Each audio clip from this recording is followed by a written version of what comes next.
all for ourselves and nothing for other people, seems in every age of the world to have been the vile maxim of the masters of mankind. Adam Smith, Wealth of Nations. Good morning, everybody. It's your favorite aspiring revolutionary here, a wandering author, reminding you that we are all the authors of our own lives. As always, my message remains the same: spend less, live more, earn your freedom with frugality. And today we're going to talk about some of the changes that have occurred in the American economy since the golden age of American capitalism during the 50s. Three things in particular stand out if you look at it from a broad lens, and we'll be peppering in some Adam Smith quotes throughout this.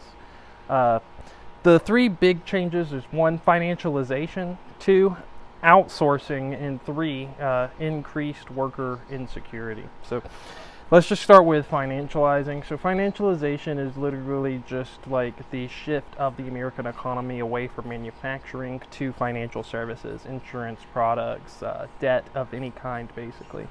So in 1950, 20% of GDP as a total, 28% of GDP was based in manufacturing in the 50s. And only 11% of it relied on finance. Now by 2010, 21% of American GDP was based on finance, and only 11% of it was based in manufacturing. Simultaneously, corporate profits shifted massively towards financial institutions, to the point that in 2007, just before the financial crisis, financial institutions held over 40% of all corporate profits. So, it sounds like finance can be quite lucrative. So, we used to produce stuff, not anymore. Also, whenever we did that in the 50s, engineers were way more likely to be like the heads of American companies, people who had experience actually building stuff. It was not uncommon for a worker to start at the bottom and work their way up until they were the ones kind of running things, right? Today's companies are mostly staffed by MBAs that come out of ivory tower institutions, as some people call them. Basically people who've only ever ran a business in a book, or that's how they learned how to do it. They never had much experience on the ground. So, by 1980, General Electric had made half of its profits from financial activities instead of actual production. So there is an incentive somewhere along the lines that's causing this, and it's profit. But whose profit? It's definitely not the American workers, right? Like, the workers are doing worse. And you're right. Most of this profit's going to the people who own the companies and executives. Simultaneously, there has been an actual effort to hollow out American manufacturers' base, which is bad because that's where a lot of the low-skilled or low education jobs that actually paid a lot, enough to support a family on one income, that's where those were. So like in the 1980s, and this is from a U.S. Economic Policy Institute report, semiconductor manufacturers in the United States produced, assembled, and tested products entirely in the country. In 1982, multinationals only employed 30% of their workforce overseas, and this had grown to 60%, so the majority of multinational workforce was overseas by 2017. And I've got bad news for you guys. Manufacturing isn't coming back because corporate profits would suffer. It costs more for the people who own these companies to bring these jobs back. It's cheaper for them to employ Taiwanese workers or Chinese workers to handle all of the production. Adam Smith defined 3 components of production: labor, land, and capital. Now, 2 of those things are pretty much stuck in place as far as like location-wise. Labor, workers really cannot move as easily as a person with a lot of money can relocate their factory or just invest in a factory somewhere abroad, right? And this right here puts workers at a disadvantage, and I've got a quote from Adam Smith that supports that. It's something that he noticed way back when he wrote Wealth of Nations too. But before that, let's talk about worker insecurity. So Alan Greenspan testified to the Congress Subcommittee on Housing, Workers, and the Economy in 1997. and claimed that greater worker insecurity benefited the economy. And he said, let me see here, restraint on compensation increases has been evident for a few years now and appears to be mainly the consequence of greater worker insecurity. If workers are insecure, they won't ask for higher wages or better working conditions. They'll be happy that they have a job. And what's funny is whenever I worked, I can remember hearing people say stuff like, just be happy that you have a job, right? Very few of us actually question, like, what kind of jobs do we deserve?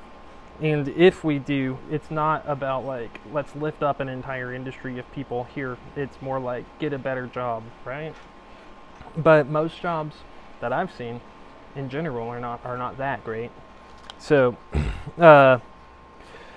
Wall Street Journal reporter Justin Lahart reported on a study that was released by the Aspen Institute and signed by Warren Buffett, John Bogle, Louis Gerstner, and 28 other high-profile executives, where they said, we believe that the short-term objectives have eroded faith in corporations, continuing to be the foundation of the American free enterprise system. So, why do I bring that up? Well, the people up top realize what's happening. But human nature, it's too powerful. If you were in their position, would you sacrifice your profits for the betterment of your nation? I don't know. I know that I would, but that's probably why I'm not running a large multinational corporation in the first place. So then let's look. Here's another Adam Smith. This right here is talking about how capital, money, people with money, are in a better position than your average worker. He said, in The Wealth of Nations, it is everywhere much easier for a wealthy merchant to obtain the privilege of trading in a town corporate than for a poor artificer to obtain that of working in it. So, a merchant or a business person can much more easily relocate to more favorable climate, work climate, business climate, than a worker in the same industry, which puts workers at a disadvantage. When we take all three of these things into account, a unique picture emerges of the American economy. Basically, workers were in the best position they've ever been historically, not just in America, but in any country in the 50s. And from then, we started to outsource jobs, which directly increased insecurity because regular workers were losing their jobs, and at the same time, profits boosted at the top. This greater insecurity made it more difficult for the workers who were here to negotiate for high wages and stuff, which further exacerbated worker insecurity.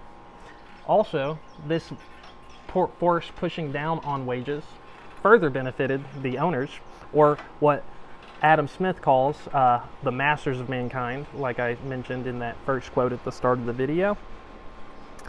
And both of these tie into the financialization. So whenever workers' wages go down, what do they do in order to compensate? Well, they've really only got two options, and both of them have been pretty much maxed out at this point. One, workers can put in more hours, and at this point, the American worker is putting in around 25% more hours on average than a European worker.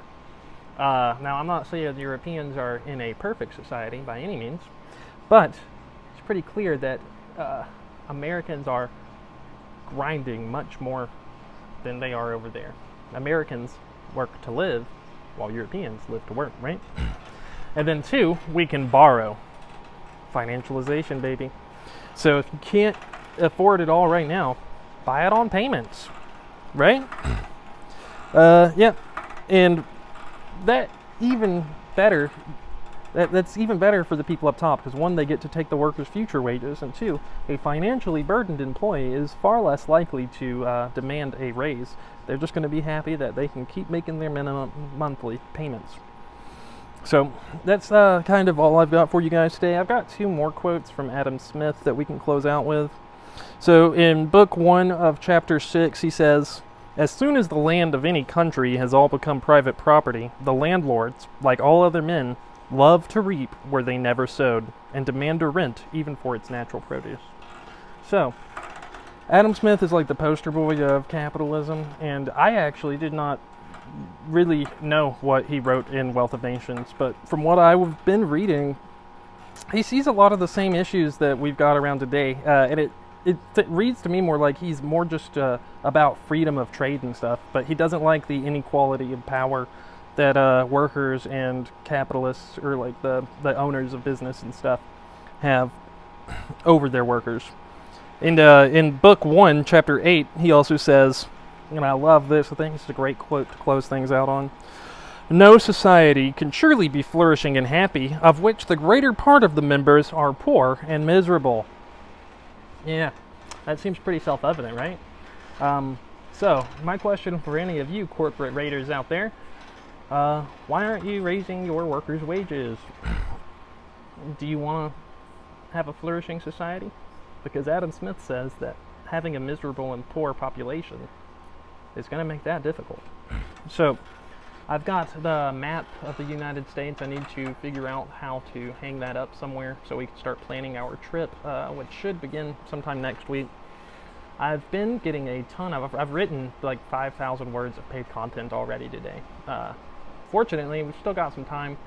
I've been feeling slightly better, not as tired as I have been, so I think I'm finally getting over this sickness.